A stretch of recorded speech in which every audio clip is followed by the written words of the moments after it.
नमस्कार, मैं हूं आपके साथ मयंक। आज 24 तारीख है और जंग का 25वां दिन और कहा यह जा रहा है कि डोनाल्ड ट्रंप ने कर दिया है सरेंडर और खामेनेई साहब के ईरान की हुई है बहुत बड़ी जीत। खबरें आपने देखी होगी, डोनाल्ड ट्रंप ने कह दिया है कि ईरान पर जो हमले का प्लान था वो उन्होंने फिलहाल कैंसिल कर दिया है, पोस्टपोन कर दिया है और अब जो है वो बातचीत हो रही है। ऐसे दावे कौन कर रहा है? डोनाल्ड ट्रंप कर रहे हैं, लेकिन ईरान ने साफ कर दिया है किसी तरह की कोई बातचीत नहीं हो रही है और किसी तरह का कोई सीज फायर नहीं होगा। अब सबसे बड़ा सवाल यह कि आखिर डोनाल्ड ट्रंप कैसे घुटने पे आ गए? क्यों यह कहा जा रहा है कि डोनाल्ड ट्रंप ने सरेंडर कर दिया, या डोनाल्ड ट्रंप को यह कहना पड़ गया कि हम जो है वो अभी हमले नहीं करेंगे? मैं आपको सीधा पिन पॉइंट आके 25 वजह बता रहा हूं। आज 25वां दिन है ना जंग का।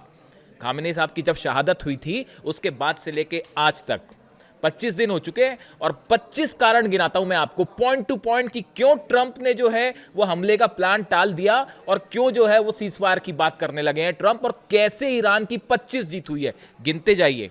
नंबर 1, ईरान के टारगेट पर थी अमेरिकन नेवी। अगर हॉर्मूज में एंटर करते तो खबरें आ रही थी कि अगर अमेरिकन कमांडोज हॉर्मूज पहुंचते तो ईरान की सेना की तरफ से वो पलटवार होता कि बड़ी कैजुअलिटी होती अमेरिकन सोल्जर्स की। पहली वजह। दूसरी, हॉर्मूज में सब तरफ माइंस बिछी हुई है और शायद और माइंस बिछाने की धमकियां दी गई ईरान की तरफ से कि अगर ऐसा लगता है कि आपकी फोर्सेस आएंगे तो हम और माइंस बिछा देंगे। यानी किसी भी तरह का नेवल ऑपरेशन इस पूरे इलाके में शुरुआत होने के पहले ही यह तय था कि वो कैंसिल होने वाला है, वो फेल होने वाला है। बात नंबर 2।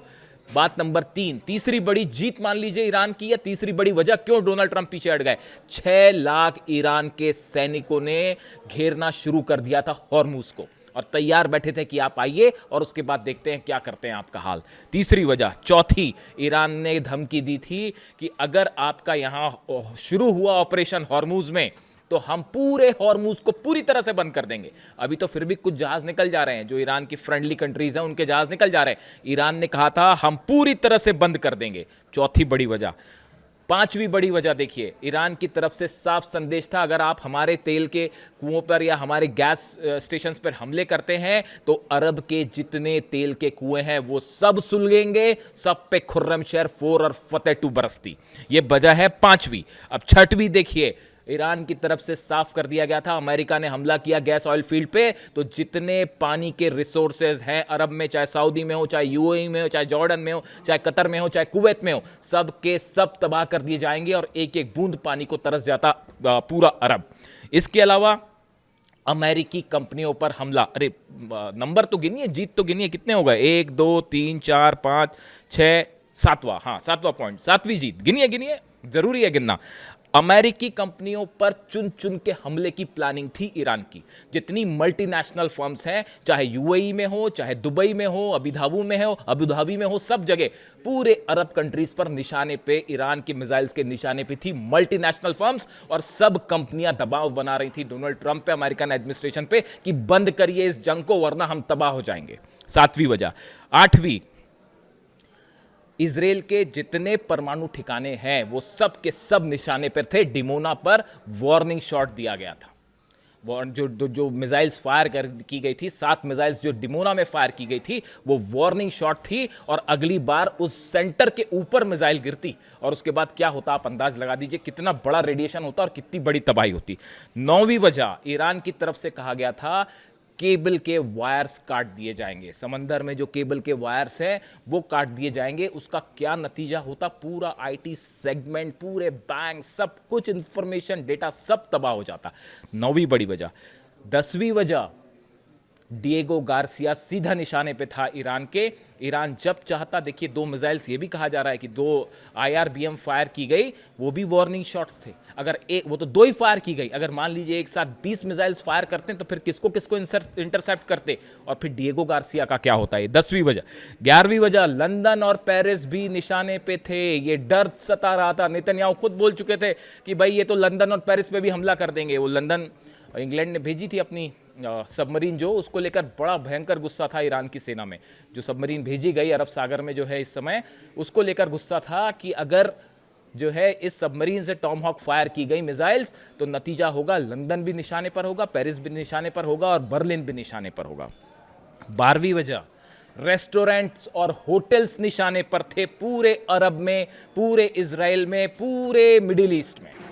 12वीं वजह, 13वीं वजह, आईसीबीएम का खतरा सताने लगा था। ये कह रहे थे एक्सपर्ट कि कहीं ऐसा ना हो कि ईरान आईसीबीएम फायर कर दे और लेने के देने पड़ जाएं, इसीलिए ट्रंप को पीछे हटना पड़ा।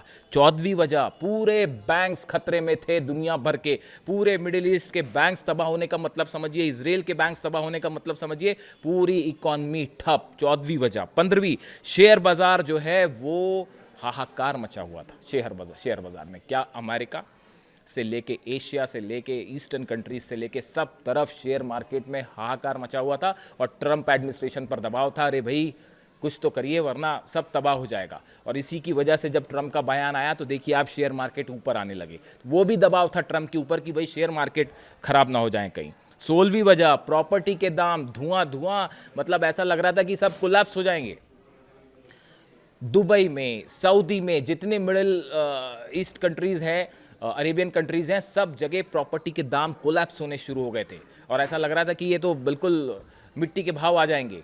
वहां से दबाव आना शुरू हो गया था डोनाल्ड ट्रंप के ऊपर कि भाई ये सेगमेंट क्या होगा। 17वीं वजह, फर्टिलाइजर्स के दाम आसमान छू रहे थे। पूरी दुनिया में जो फर्टिलाइजर आता है उसका 60% हिस्सा जो है वो हॉर्मुज से होकर गुजरता है और वहां से जहाजों के ना निकलने से पूरी दुनिया के एग्रीकल्चर पर इसका असर पड़ने जा रहा था और फर्टिलाइजर्स की सप्लाई रुक जाती। ये डर सता रहा था डोनाल्ड ट्रंप को और ये हो रही थी ईरान की वो जीत कि पूरी दुनिया की इकॉनमी घुटने पे आ रही थी। 18वीं बड़ी जीत ईरान की, और या ये कहें कि ट्रंप के झुकने की 18वीं वजह, पूरे इंटरसेप्टर मिसाइल्स खत्म होनी शुरू हो गई थी अमेरिका की और इजराइल की। जब इंटरसेप्टर मिसाइल्स ही नहीं देखा आपने किस तरह से हमले हुए, डिमोना पे रोक पाया। न्यूक्लियर सेंटर वाली अगर सिटी पर हमला हो रहा है और इजराइल नहीं रोक पा रहा है, उसी से समझ लीजिए पूरे इजराइल के आसमान में कब्जा है ईरान का, जो आईआरजीसी बार बार दावा कर रहा था। यह है 18वीं बड़ी जीत ईरान की और 18वां झटका अमेरिका और इजराइल को। 19वीं बात कर लीजिए आप, डिफेंस सिस्टम, जिस बड़े बड़े डिफेंस सिस्टम के दावे हुए, थार्ड के, पेट्रियट के, आयरन डोम के, एरो के, डेविड स्लिंग, सब के सब तबाह हुए। इनके ऊपर मिसाइल्स गिरी हैं, यानी जो डिफेंस सिस्टम का जो दम भरा जा रहा था वो डिफेंस सिस्टम धुआं कर दिए ईरान ने। ये 19वीं वजह है जिसके कारण डोनाल्ड ट्रंप पीछे हटे और ईरान की 19वीं जीत। आगे आइए और बढ़िए, जेरल्ड और अब्राहम लिंकन, ये दोनों जहाज एयरक्राफ्ट करियर जो है उनको पीछे हटना पड़ गया। जेरल्ड आर फोर्ड और अब्राहम लिंकन के दम पर ये भरा जा रहा था, दम दिखाया जाया जा रहा था अमेरिका की तरफ से कि ये वो जहाज़ हैं, ये तो चलते फिरते जंग के मैदान है और यहाँ से हम बेच के धुआं कर देंगे ईरान को। हालात ये हुए कि जेरल्ड आर फोर्ड खुद धुआं होगा और पता नहीं कहाँ है वो, अब जहाँ भी हैं वो जंग की हालत में नहीं रह कहा जा रहा है, और अब्राहम लिंकन भी पीछे भाग चुके हैं। तो ऐसे हालात में ये जो एक हवा था वो पूरी तरह से खत्म हो गया। 21वीं वजह पे आइए, अमेरिकी जेट बुरी तरह से तबाह हुए। आप देखिए 16 के तो दावे हो रहे हैं, जो 17 एक वहाँ भी तो गिरा है F-15, एक और गिरने की तस्वीरें सामने आ गई हैं। तो आप 17 पकड़ लीजिए, 17 अमेरिकी जेट तबाह हैं। ये तो वो हैं जिनकी जानकारी है, और दावे तो ये हो रहे हैं कि इसके अलावा कई जेट्स जो हैं वो तबाह हो चुके हैं अमेरिका के। 21वीं वजह, इतनी बड़ी एयरफोर्स को नुकसान के बाद जंग करना क्या मुनासिब है? सवाल ही नहीं उठता। आगे बढ़िए, 22वीं वजह, इतना भयंकर खर्चा हो रहा है अमेरिका का, अरबों डॉलर्स। जब आप और हम बात कर रहे हैं इस वीडियो के दौरान मैं जितनी देर का वीडियो बनाऊंगा उतनी देर में ही पता नहीं कितने करोड़ डॉलर्स जो हैं वो फूंक देगा अमेरिका यहाँ पे अपनी सैनिकों की जान बचाने में और अपने मिसाइल सिस्टम के ऊपर। इसके अलावा आप 22वीं वजह पे आइए, सत्ता परिवर्तन का जो ख्वाब देख रहा था अमेरिका वो पूरी तरह से फेल हो गया। अली खामेनी साहब को शहीद किया, उसके बाद ये सोच रहे थे कि शायद ईरान की सत्ता गिर जाएगी, वहाँ के लोग हार जाएंगे। कुछ भी नहीं हुआ, ऐसा कुछ भी नहीं हुआ। ईरान के बच्चे ने जवाब दिया कि हम अमेरिका से नहीं डरते, हम दुनिया में किसी से नहीं डरते, सिर्फ खुदा के आगे झुकेंगे और किसी के आगे नहीं झुकेंगे। यानी कि सत्ता परिवर्तन का जो प्लान था वो मतलब पूरी तरह से फेल हो गया। इससे बड़ा मिसकैलकुलेशन नहीं कर सकता था अमेरिका। 24वीं वजह, अब ये डर सताने लगा है कि कहीं अमेरिका में घुसकर हमले ना हो जाएं। अभी भी ये बात साफ नहीं है। वो हकीकत जो कल न्यूयॉर्क में जो हुआ, प्लेन से टकरा गया वो ट्रक, अभी भी उसको भी लेकर जो है कहा जा रहा है कि अमेरिका की तरफ से कहा गया है तो हादसा था, अभी भी सच्चाई नहीं पता। उधर इंग्लैंड में जो है वो यहूदियों पर हमले हो रहे हैं। इसके बाद हालात ये है, अगर आप इराक की बात करें, मैं आपको इराक की एक जानकारी देना चाहूँगा। इराक में जो एम्बेसी है अमेरिका की, उस अमेरिकी एम्बेसी को घेर के खड़े हुए हैं ईरान के समर्थक, जो मिलिशिया हैं वहाँ पे वो। और ये हालात है कि अमेरिकी जो वहाँ पे बचे हुए हैं वो बंधक वाली सिचुएशन में है, और कब ड्रोन गिर जाए, कब मिसाइल गिर जाए, वो तो समझ नहीं पा रहे हैं। तो बड़ी मुश्किल से ये इस तरह की बात कही गई है कि ठीक है हम पूरा छोड़ के जा रहे हैं यहाँ से, हम अपने पूरे सैनिक यहाँ से हटा देंगे, आप 24 घंटे का टाइम दीजिए। हकीकत ये है, 24वीं बड़ी वजह कि डर सता रहा कहीं घर में घुस के हमला ना हो जाए, और 5वीं बड़ी वजह, जो अमेरिका के जितने बड़े एडवाइज़र्स हैं, जो ट्रंप के एडवाइज़र्स हैं, उन्होंने कहा अब और ईरान पर हमला मत करिए, वरना जब वो पलटवार करेगा तो फिर कहीं के नहीं रहेंगे, कुछ भी नहीं बचेगा। हकीकत ये है। 25 दिन में मैंने आपको 25 जीत गिना दी है ईरान की, और इसमें से एक भी गलत हो तो बताइए। यही बात मैं शुरू से कह रहा था, ईरान की मिसाइल्स भारी पड़ेंगी, आज वो भारी पड़ गई। ईरान के ड्रोन्स ने वो हाहाकार मचाया है, वो तो मैं भी आश्चर्यचकित रह गया। वो शाही ड्रोन के बारे में मैंने ना जाने कितने वीडियो बनाए और तमाम चीज़ें, मैं खुद हैरान हूँ। अमेरिका को और इसराइल का तो जो हाल है वो हाल है ही। आप देखिए जो मिसाइल्स IRBM, जब डिएगो गार्सिया पर मिसाइल फायर हो गई, देखिए ये बड़ा मिसकैलकुलेशन हो गया अमेरिका की तरफ से। उन्होंने ईरान की ताकत को समझा ही नहीं, पता नहीं किसकी एडवाइस पर यह हमला हो गया। और उसका जब नतीजा ये है, अब हकीकत अगर आप समझें, इस 25 दिन की जंग की हकीकत समझें, तो ईरान की 25 बड़ी जीत हुई हैं जो मैंने आपको अभी पर गिराई, और ये एकदम सच है। दुनिया का सबसे बड़ा शक्तिशाली कहलाने वाला देश, और साथ में सब देश खड़े हैं। अगर आप टोटल काउंट कर लें तो 22-23, कल मैं देख रहा था कोई चैनल पे चल रहा था, एक टीवी चैनल पे एक चल रहा था कि बोले 22 देश लड़ रहे हैं ईरान से। वो 22 देश पर भारी पड़ रहा है अकेला ईरान। पूरी दुनिया की इकॉनमी घुटने पर है, गैस पेट्रोल के दाम सब जो है पता नहीं कहाँ आसमान जाएंगे, कुछ पता नहीं। यानी हर तरह से अमेरिका की हार है, इजराइल की हार है।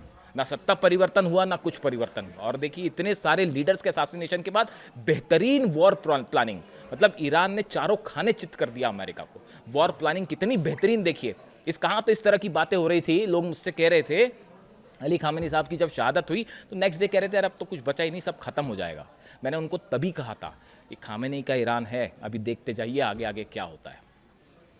और वही साबित हुआ। आज देखिए, मैंने एक वीडियो में कहा भी था कि देखिए खामेनी साहब, आपका ईरान शान से जीत रहा है। और आज मैं फिर कहना चाहूँगा यही बात कि देखिए खामेनी साहब, आपका ईरान शान से जीत गया है और घुटनों पे है अमेरिका और इजराइल।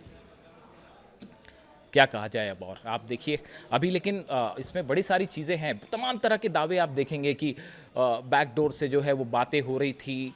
और कई देश, ये बात सच है कि कई देश मीडिएशन की कोशिश कर रहे थे, ईरान को रोकने की कोशिश कर रहे थे। कई देश शामिल थे, तुर्की भी शामिल था, इजिप्ट भी शामिल था, कतर भी शामिल, कई सारे देशों ने इस तरह की कोशिश की। ईरान ने सबकी बात ठुकरा दी।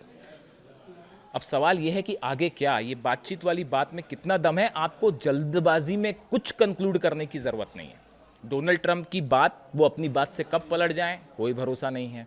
शेयर मार्केट अब ऊपर हो रहा है, हो सकता है सिर्फ इसीलिए बयान दिया हो कि शेयर मार्केट जो है कुछ समझ जाए, आर्थिक नुकसान हो रहा है वो कुछ समझ जाए, क्योंकि अमेरिका में तो हर पॉलिसी शेयर बाज़ार और इसी के हिसाब से चलती है, जो कैपिटलिज्म है। तो ईरान की तरफ से स्टैंड अभी भी यही है कि आपने हमारे सुप्रीम लीडर को शहीद किया, आपने यहाँ पे छोटे छोटे मासूम बच्चों का कत्ल किया, अब आप नतीजा भुगतिए। या तो हम जीतेंगे और या फिर शहीद होंगे। किसी तरह का ना सीज फायर, ना कोई कॉम्प्रोमाइज़। इसके बीच में डोनाल्ड ट्रंप के दावे हैं। अब आप आगे आगे देखते हैं होता है क्या। अभी कुछ कंक्लूड करने की ज़रूरत नहीं है कि ये मामला किस तरफ जा रहा है। तमाम तरह के दावे आपको देखने को मिलेंगे। ईरान की तरफ से स्टैंड साफ है, जंग नहीं रुकेगी, और ये तभी रुकेगी जब ईरान की पूरी तरह से जीत हो जाएगी। और 25 दिन में 25 जीत। और अब तो सवाल ये है कि डोनाल्ड ट्रंप तो भाग खड़े हुए भाई। अब ऐसी स्थिति में नेतन्याहू का क्या होगा, इजराइल का क्या होगा, इजराइल को कौन बचाएगा? अगर ये अमेरिका अपना साजो सामान लेके निकलता बना, तो फिर ईरान के गुस्से से इजराइल को कौन बचाएगा? इस सवाल के साथ मैं छोड़ जाता हूँ आपको। अगला अपडेट फिर लेके आऊँगा। Thank you so much.